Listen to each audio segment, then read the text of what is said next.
So this is AS Maths Mixed Exercise 6, question 16. So a fairly standard circle question that involves a number of mathematical reasoning. So I'm just going to go through one of the reasoning first, and that is you have a tangent, very popular in circle question, touching a circle.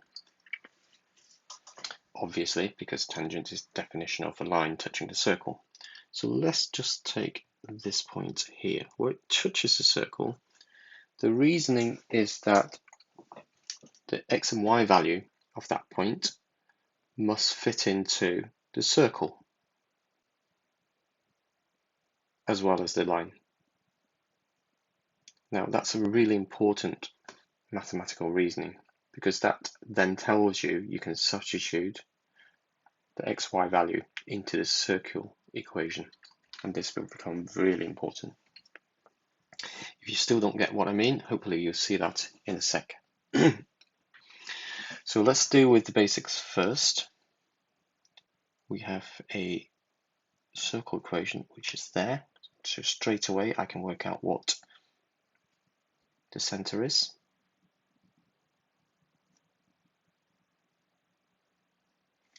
Of course, taking 6 and 5 as the center, I just grab these off the -6 and -5. So that's number one job done.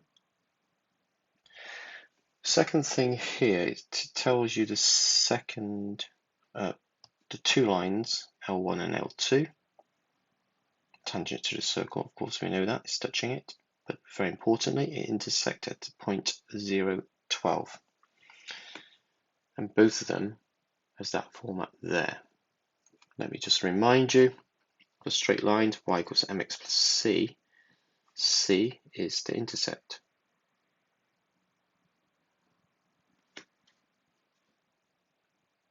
So if that's the case, we've been told where the intercept is. It's actually at 12, 0, 12. So if therefore for line 1, the equation must be y equals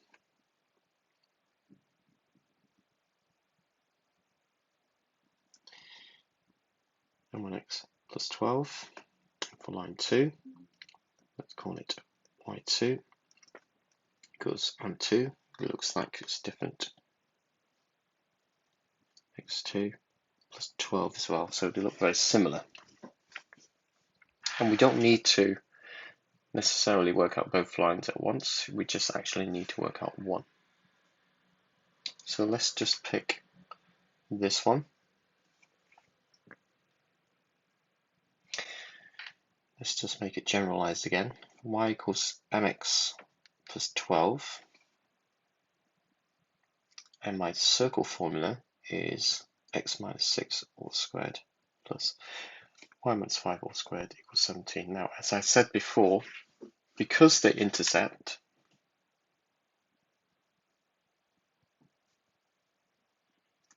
and this is a really useful mechanism to remember, because they intersect, this means you can substitute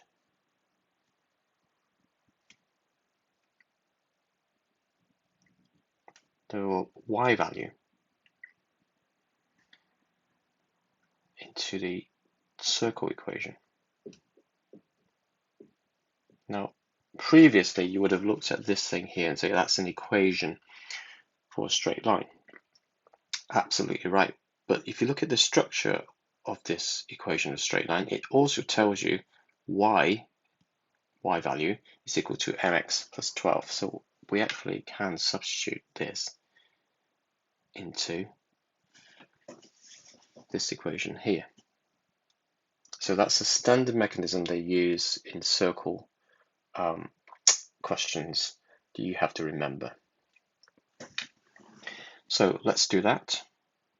X minus 6 whole squared plus, and this is why I said it's long,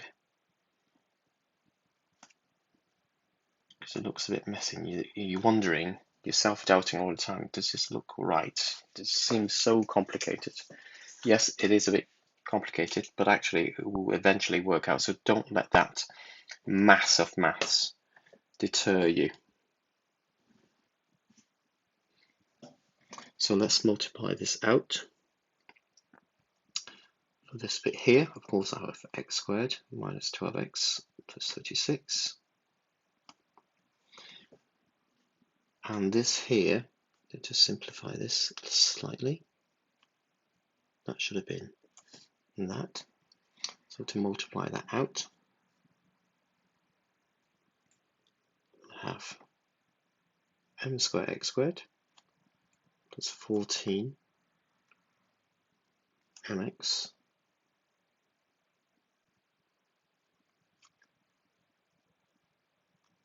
plus 49. Let's move the 17 to this side of the equation as well. So that's minus 17 equals 0.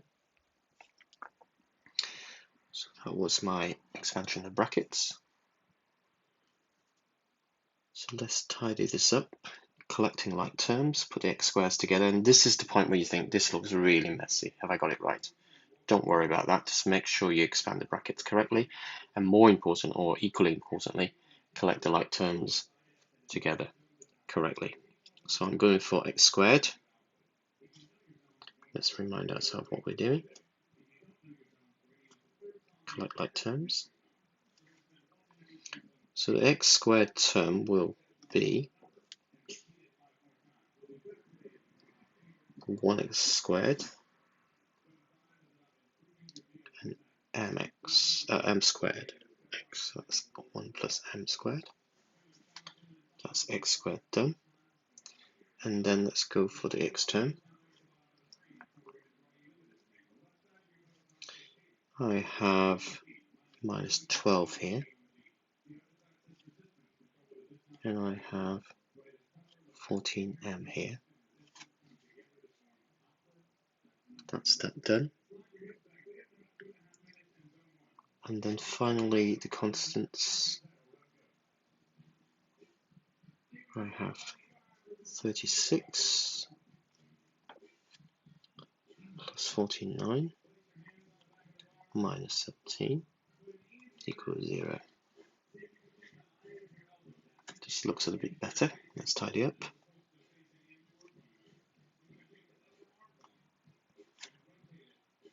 That doesn't change. That doesn't change.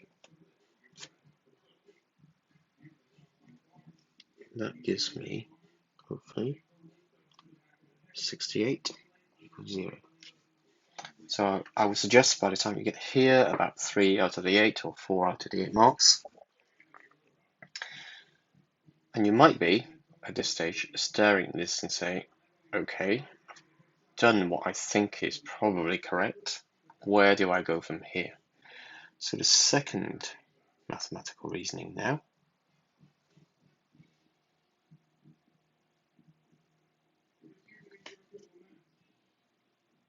is this. You have a line touching a circle.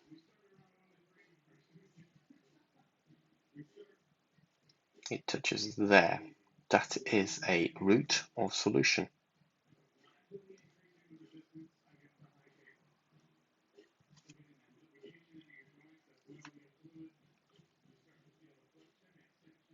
To this quadratic.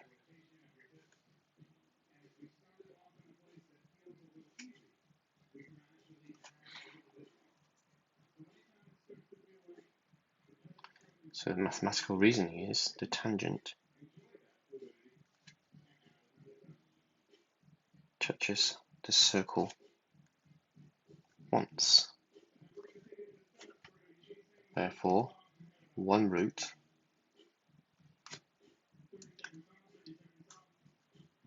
to the quadratic in x. And therefore, because we're talking about quadratic, we need to think about the discriminant. Just a quick reminder about discriminants. 3 cases.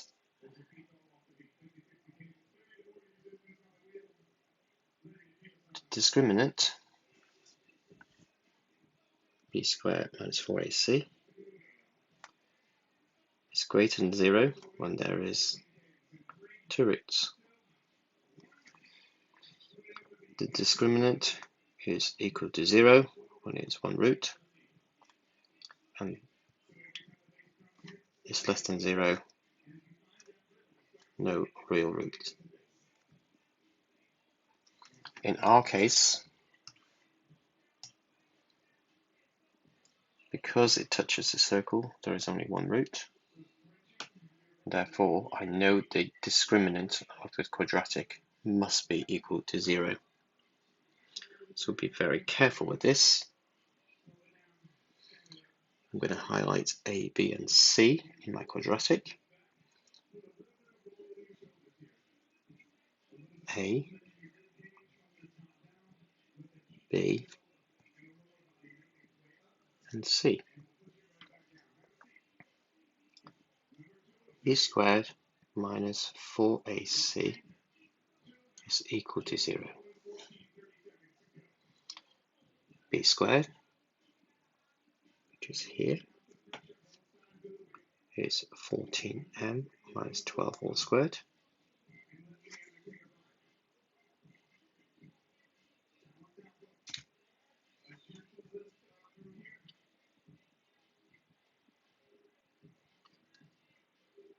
Minus 4. A is, of course, here. 1 plus m squared.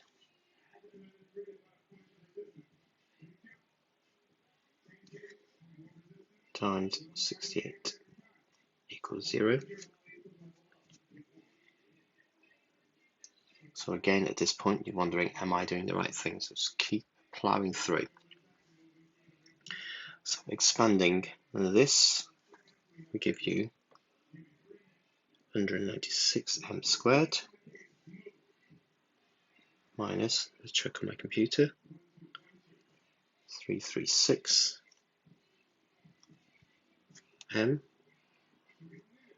plus 144, of course, expanded.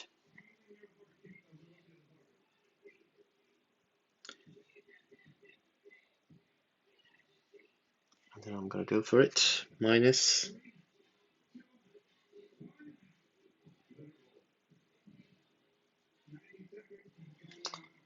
272m squared.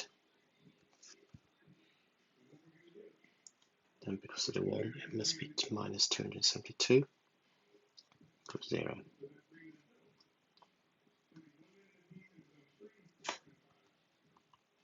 Clarify that, includes multiplied by 7. That's my minus 1. So, tidy up. I have m squared here and here.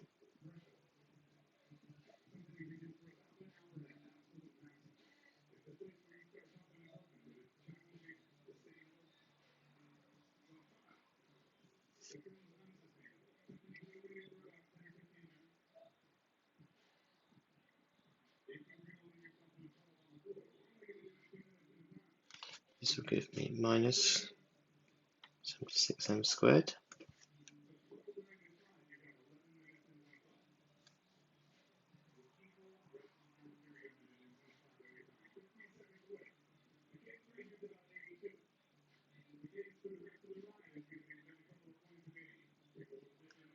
Minus 336m.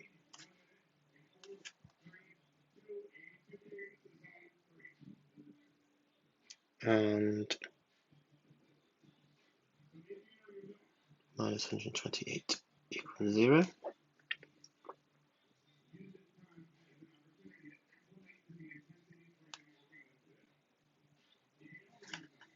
Factorize. So it's a quadratic within a quadratic. Once I looked at the discriminant, it produces another quadratic in M.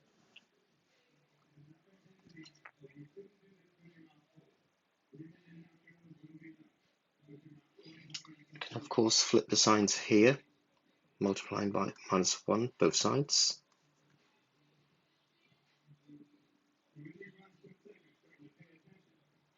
And again, using the calculator function, just to remind you, factorizing using the 991 EX.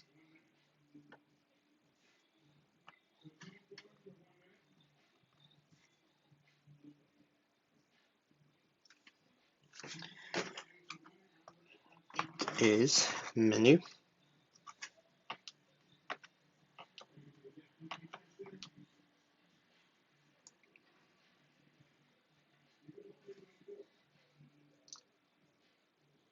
the red A,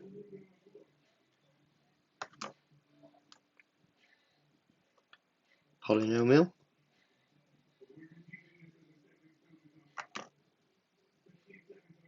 and then because we're solving quadratic, factorizing a quadratic, it is degree 2.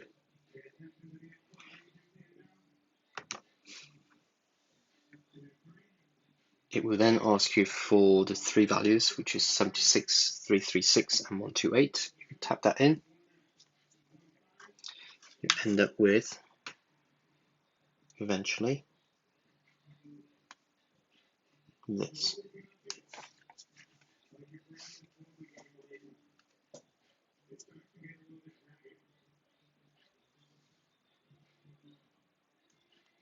And from here, you've actually got two values of m.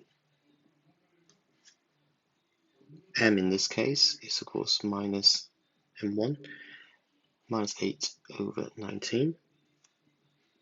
And then m2, second line, very conveniently, is here as well. It's, of course, minus 4. So the two lines that we looked at before,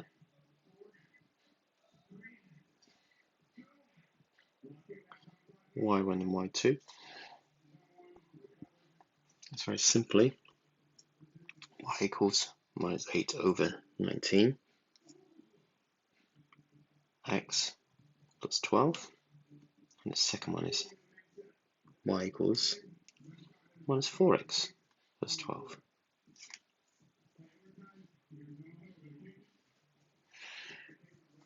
Quite an involved question, and there will be times when you're going through one of these circle questions that you doubt yourself.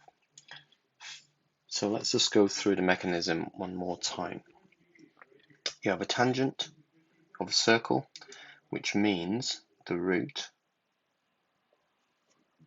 that point there, exists in both the circle equation and the line equation. When you have that, it allows you to substitute the equation, the linear equation, into this circle equation. And what that generates is a quadratic in x in this case. You look at that quadratic in x, use the second reasoning, and that is because it touches the circle only once, it can only have one root. And that means that takes you on to the discriminant of quadratic. This discriminant must mean b squared minus 4ac, one root, must be equal to 0. And this generates a second quadratic in m, the gradient. And after a bit of to-ing and throwing, you end up with two values of m, which will give you the equation of the two lines. And pretty much any major circle question will involve at least one of the mathematical reasoning involved in this question.